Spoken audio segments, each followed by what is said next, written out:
The Indianapolis Colts conclude practice with the Bears with multiple fights and a laundry list of injuries. Let's get to it. You are Locked On Colts, your daily Indianapolis Colts podcast. Part of the Locked On Podcast Network, your team every day.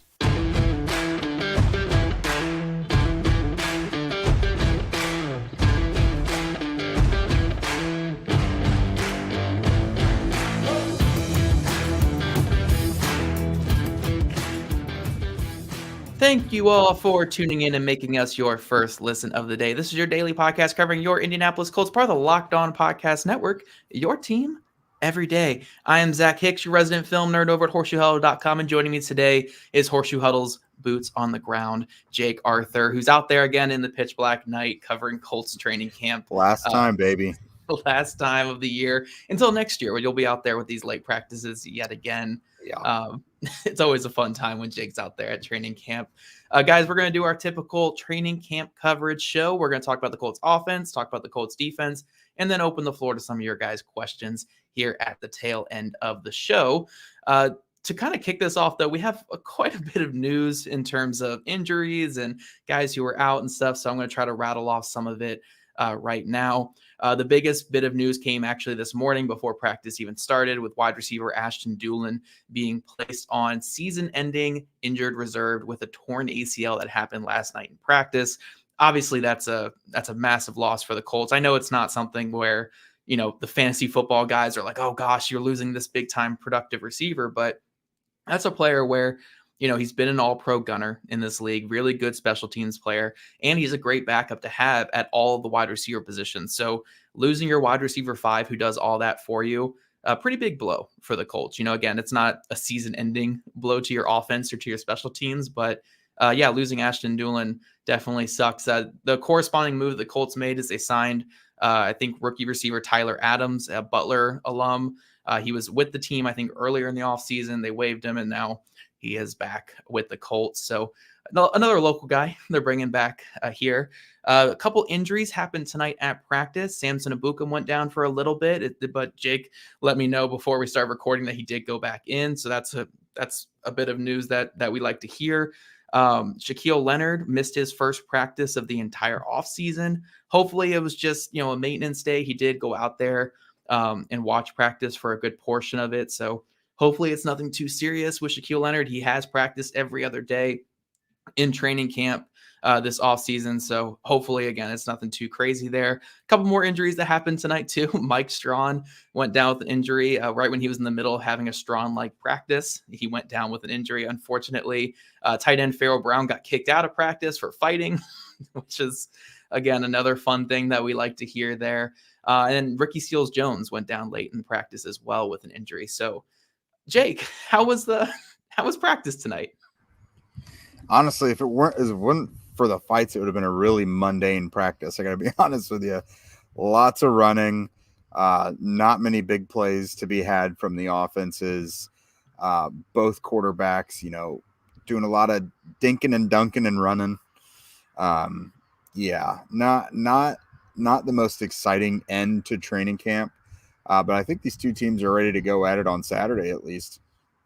Yeah, I think it should be a rule that if you do joint practices, you should only run man coverage on, like, press man coverage, like straight up zero coverage across the board. Just, you know, test your corners, test your receivers, test your quarterback throwing it to those spots. Like, you sit back in your zone, practice your zone all you want, but like, come on, let's get some real reps out. Yeah, here. It's like running a full court press in a preseason NBA game or something. Like, let's chill.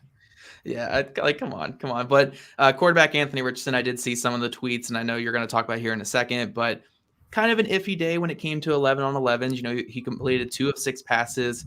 He did have multiple touchdowns called back for illegal man downfield. I've actually seen the clips posted, and I have no clue what these practice refs are calling on these calls. So, you know, it could have been a more efficient day with those penalties actually not called. Did throw a 7-on-7s touchdown to Evan Hull, and then he also had a 15-yard rush touchdown, which you guys counted, right? The 15-yard rush touchdown. Yeah, you obviously have to take any rushing touchdowns, whether it's Jonathan Taylor or the quarterback, what have you, with a huge grain of salt in camp practice. But this looked like there was a legitimate hole and that he was moving faster than the defenders coming at him, and that he would actually get there in a game. That's kind of how I judge it. Like, again, it's hard to say he would get there in a game, but just knowing how powerful and fast he is and the spacing of the defenders on that play, we all counted it. The Evan Hull touchdown was kind of funny because Hull ran kind of a shallow wheel route to the left side, right? Like a step or two into the left side of the end zone. And Anthony just lasered it in there. And Hull didn't look at it until it was literally like a nose length away from him. He just looked up and the ball was right there in his chest. It was kind of funny to see. But no, it was a good play by Hull, good concentration to haul it in literally when the ball is right there and he didn't even know it. So that was good. Anthony's numbers are a little skewed. Obviously, he passed way less than he did the day before. But again, he had 3 completions that were called back due to penalties. 2 of those were short touchdowns to Michael Pittman and Josh Downs. Just easy short touchdowns. So the referees were probably calling a little bit too much today, just for being a practice. I know Shane Steichen, by the 3rd illegal man downfield penalty, Steichen was like, come on, like, let's get through this a little bit. So, I mean, Anthony's numbers would have been a little better if not for all those penalties. But, I mean, it is what it is. He's seeing a brand new defense with this Eberflus cover 2. He's been going against Gus Bradley's scheme for 3 weeks and then all of the offseason program up to this. So, sure, if he struggled, it was good for it at least to be against a brand new scheme that he's not faced in the NFL before. Yeah, and again, like these types of quarterbacks, the Justin Fields types, Anthony Richardson types, this style of practice is really not set up for these quarterbacks because you kind of want them to just be pure pocket passers in practice because you can't really touch the quarterbacks. We want to keep everybody clean. So you're asking these guys to basically play with one hand tied behind their back. So it's like it's a weird environment for these quarterbacks, but it doesn't sound like Richardson was shell-shocked or horrible these last few days. He actually was pretty efficient yesterday too. So I think overall a pretty good experience for our young starting quarterback there. The one thing I want to ask you about the skill position players before we get to the stinkometer on the offensive line, but I wanted to ask, does Josh Downs still get those first team reps there with the first team offense, or was it more rotation again today? It was mostly McKenzie tonight. Now they both did get first team reps, but essentially the role that Downs had been playing the last couple of days was McKenzie today. I imagine, again, it's because you use so many more receivers than obviously something like a quarterback competition.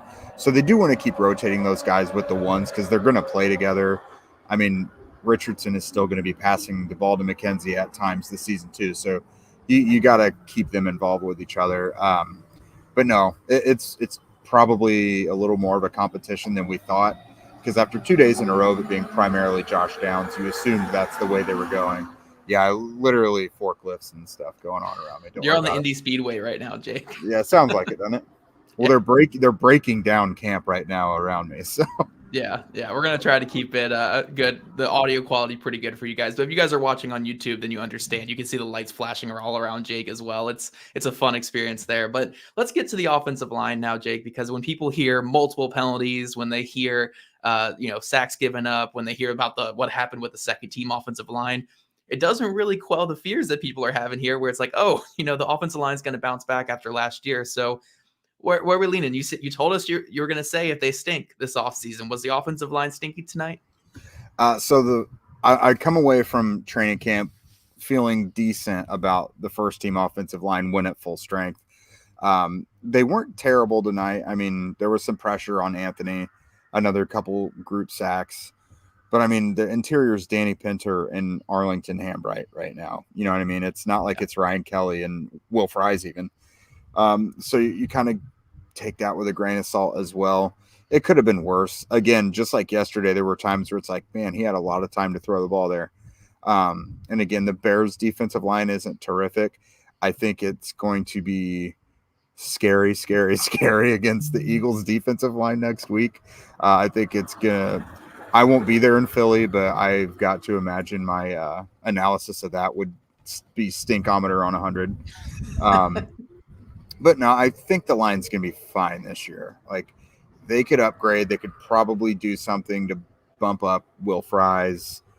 But in general, I don't think it's going to be a disaster like it was last year.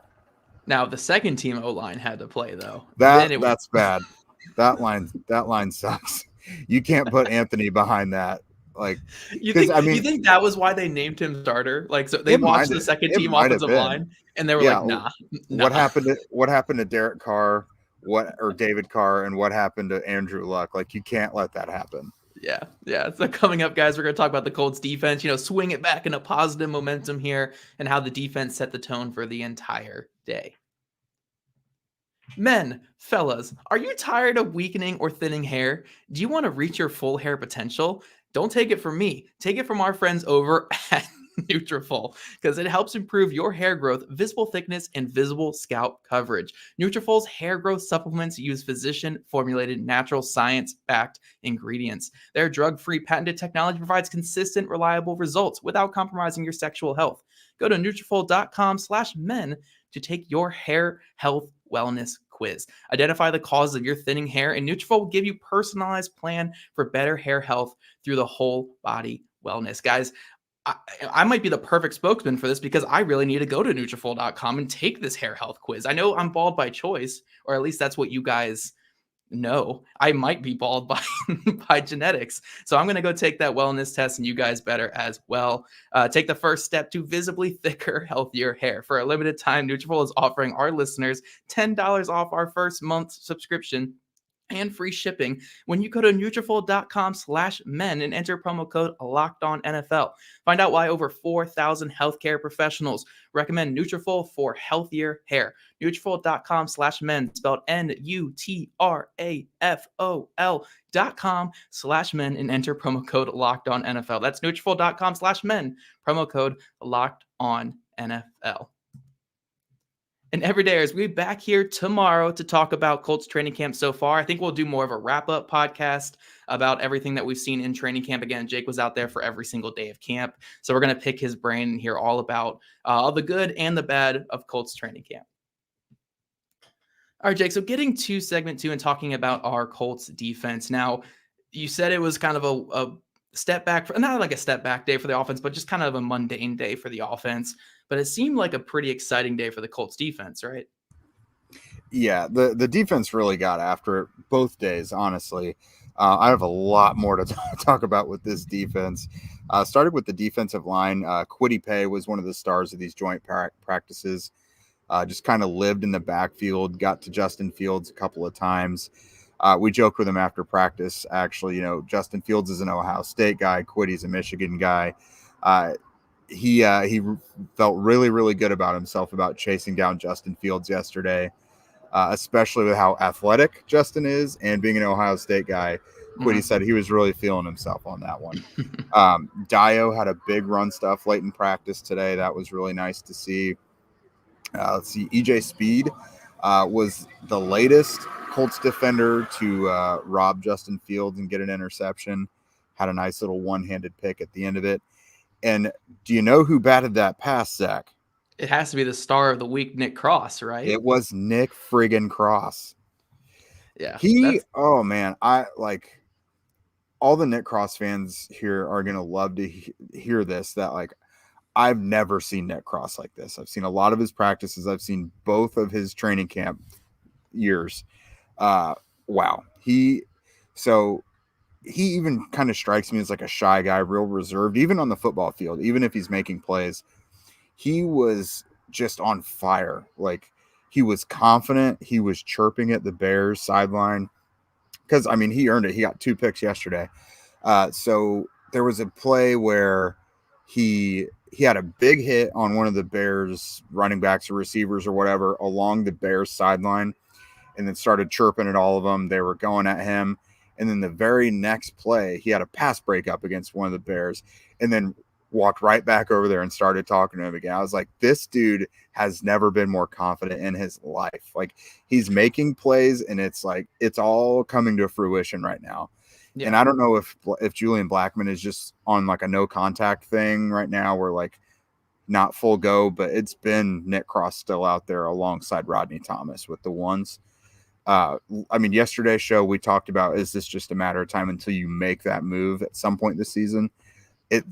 I mean, if he keeps this up, it seems inevitable because we talked about it all offseason. Julian Blackmon's a free agent. The Colts want Nick Cross to do something, and he's done very much something this summer. Like, it's been awesome to see him do this.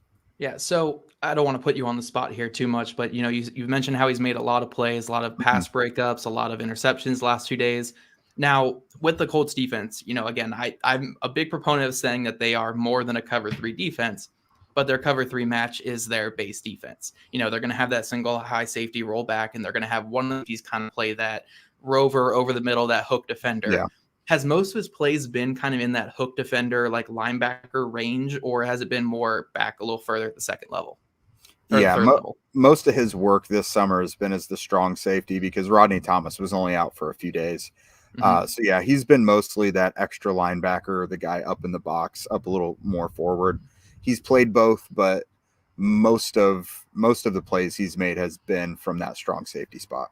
Gotcha. So, because my brain keeps churning, like, how am I going to get these 3 safeties on the field? Because I like Julian Blackmon. Personally, I'd go all youth and just go with Cross and Thomas, but I want all 3 on the field. So my brain keeps churning, being like, okay, we have Julian Blackmon. He can be that safety coming down the box. And then maybe on 3rd and longs, you could have Nick Cross be like an extra linebacker and you just go 3 safety sets. You have Shaquille Leonard lining up next to Nick Cross in the box. And just kind of do some fun things with that.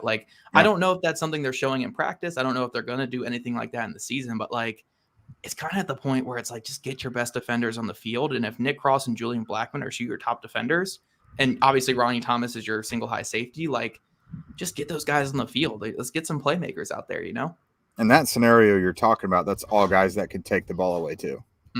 Even most important. Yeah. No, I love Nick Cross's fit at strong safety, though. I know when the Colts drafted him, again, I don't want to dish too high a praise on him, but the way they viewed him was like the Jamal Adams to this defense, was that type of athletic playmaking, strong safety who can play in the box, who can come up and deliver big hits, who can blitz off the edge every now and then. They viewed him as their Jamal Adams type for this Gus Bradley defense. So having him play with confidence, him bouncing back after having a really rough first season last year, and still only being 21, 22 years old, this has got to be one of the most promising developments of all of Colts training camp, is Nick Cross actually looking like the player that they traded up for last year.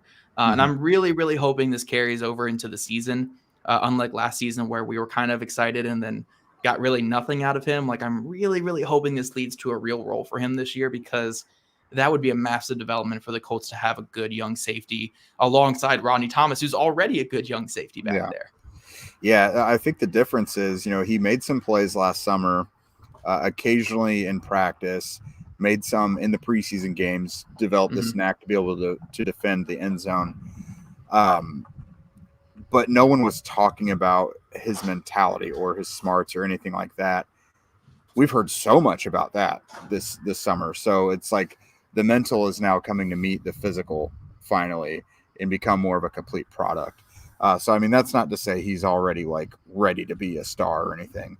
I'm sure there's a long way to go. He has to get on the field first. He barely got on there as a defender last year.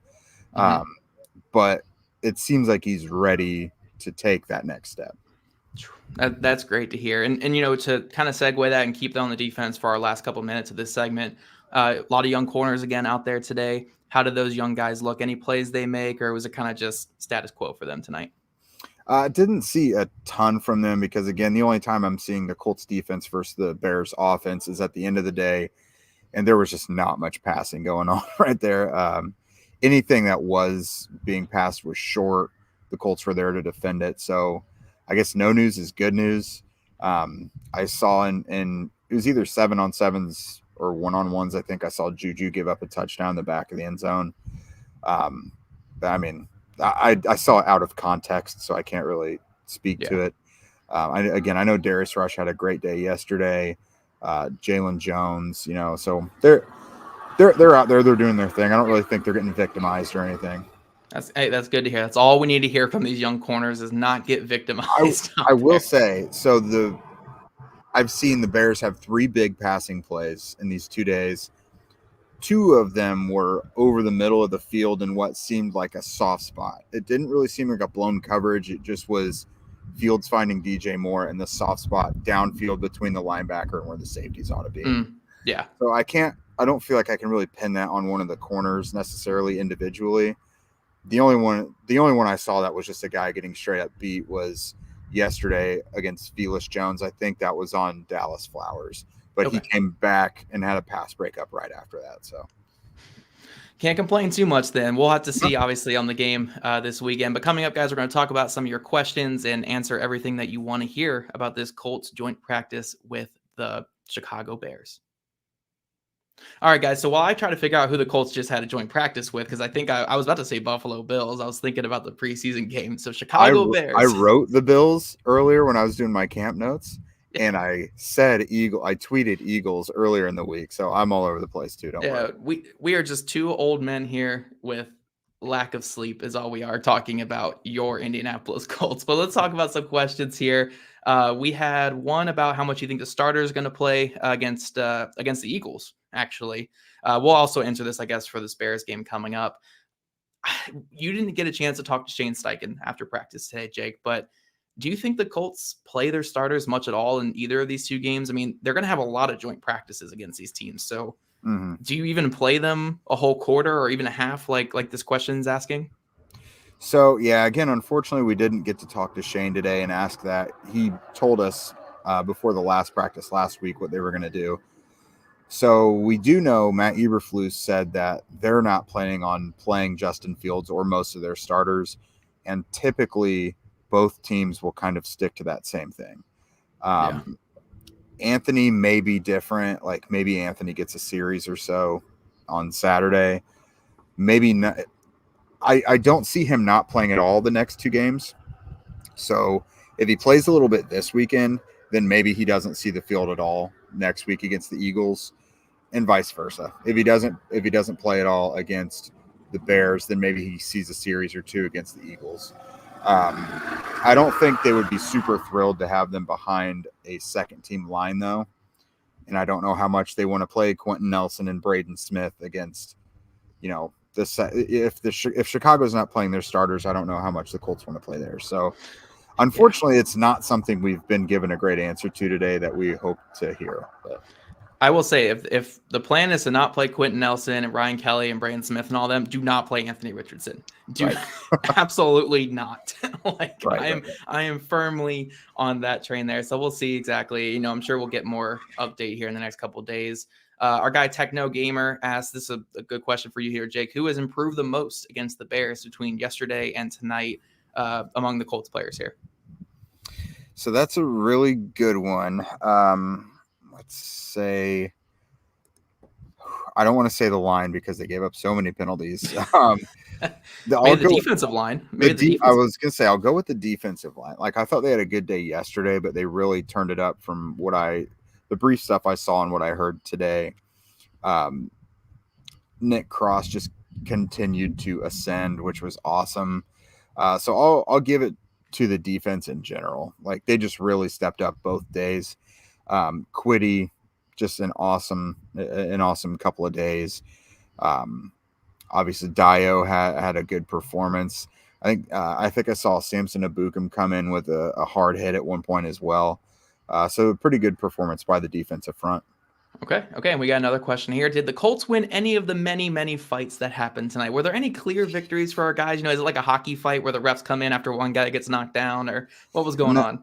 No, I don't think you could really consider any winners or losers from those, but I will say one loser of it all was it looked like Shane Steichen tossed Farrell Brown out of practice for getting in a fight 2 plays in a row. So if there were any winners or losers from those fights, you could probably say Farrell Brown, especially after having that holding penalty on Anthony Richardson's run against the Bills. And then while the Colts have no freaking tight ends at all, he gets thrown out of practice. So, right. That's what I was about to say. They have 4 of their top 5 tight ends are out right now. Like, you almost just by being available are going to be making some waves here in practice, but now he's not even available in practice. So Interesting. We got a question here. Who will step up into Ashton Doolin's role? I'm assuming we're looking mostly at wide receivers here, guys who can play special teams and may back up different positions. I will say that the 2 players I think who have the most special teams experience At the bottom of the Colts wide receiver depth chart are Malik Turner and Juwan Winfrey. I know when I was at camp last week or 2 weeks ago, whatever it was, Juwan Winfrey was getting a lot of run at gunner and on special teams. So if they keep one of these wide receivers that they have on the roster, I would think Juwan Winfrey would be the type, but maybe they get Amari Rogers or Mike Strawn in those roles too, just to add more versatility to them. Yeah, unfortunately, Ashton is basically two players that takes up one roster spot, because of the gunner and the receiver. I'm going to say that not one player will do both things like he does. I think it'll probably be one of the corners, because we've seen 100 corners come in and play gunner for them. As far as receiver goes, I'm going to say it's either going to be Mike Strawn or Amari Rogers. I just don't. I mean, Juwan Winfrey has had a fine camp, but I just don't see him really getting a roster spot. It just it almost seems like a luxury to do that. Amari Rogers has had a great camp here. As long as you don't have him as a kick returner, I guess. And I think he could probably play a little gunner if you had to do it. I know Mike Strawn has played gunner. It doesn't look as well as when Ashton's doing it, but as far as receiver goes, I think it's definitely up to Strawn and Amari Rogers. Yeah, I mean, if they keep 6 corners and 4 safeties, which we think they will probably end up doing, then whoever the bottom of the depth chart are at those two positions could be your gunners. You could see maybe even a Nick Cross out there at gunner on one side. You could see Darius Rush, Jalen Jones out there. You could see Dallas Flowers out there on gunner. You could see Tony Brown if he makes the team, especially him if he makes the team being a gunner. Well, Tony and Ashton were the first team gunners. My initial thought was Darius Rush would be perfect for it. Yeah, because he's probably not going to have a huge defensive role, and it's a way to get him involved. And I think he'd be really good at it. Oh, he was great at it last year, or over his career at South Carolina. I don't know if he did too much last year, but I remember looking at it. Even when he was a wide receiver at South Carolina, he was still a really good gunner for them. So I think that's a perfect role for him to slide in, and then you don't have to sacrifice, a wide receiver depth chart position. I was actually thinking earlier today, like, man, Ethan Fernia just missed out. He just missed out. Yeah. That's so true. Yep. We got a ton of comments and people just going crazy about the Nick Cross stock. Everyone getting really excited for Nick Cross. I know we've already talked a lot about him, but I did want to throw these up there. How awesome it is to see Nick Cross, doing his thing. We have a question here. Is Darrell Baker Jr. the cornerback 1 as of right now? I will say from when I was out there, it very much looked like he was cornerback 1. When I saw it in the preseason game, he looked like he was cornerback 1. I think everything is kind of pointing to Darrell Baker Jr. being the outside cornerback 1 for at least the beginning of this season.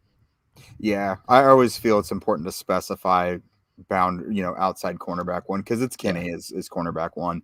But yeah, as far as that goes, because I know you can speak more to the responsibilities of like things he might have to do versus Dallas Flowers and like backside receivers and things like that. Like getting into more of a nuanced part of the coverage, like there's just some things he's probably better equipped to handle.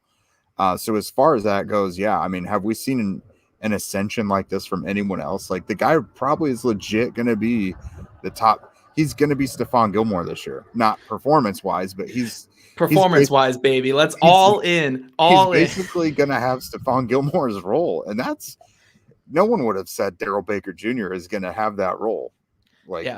I will say the only area I'm kind of concerned, and maybe this is just an Alec Pierce thing because Alec Pierce is so good at getting vertical. I'm a little concerned about him down the field, which is very important in this scheme, obviously. But from everything I've seen in press, everything I've seen with his zone drops and his zone eyes, everything under 15 yards, he's looked really good. Like everything I've seen from him, I think he has really good technique. He's super explosive. He's a long player. I like a lot of what I've seen. So I'm excited for Darrell Baker Jr. Again, I think it's going to be a little rough at times, but I'm excited to see him get some run out there with the starting corners. We got one more cornerback question, and then we'll wrap it up here. Juju Brents reminds me of Quincy Wilson.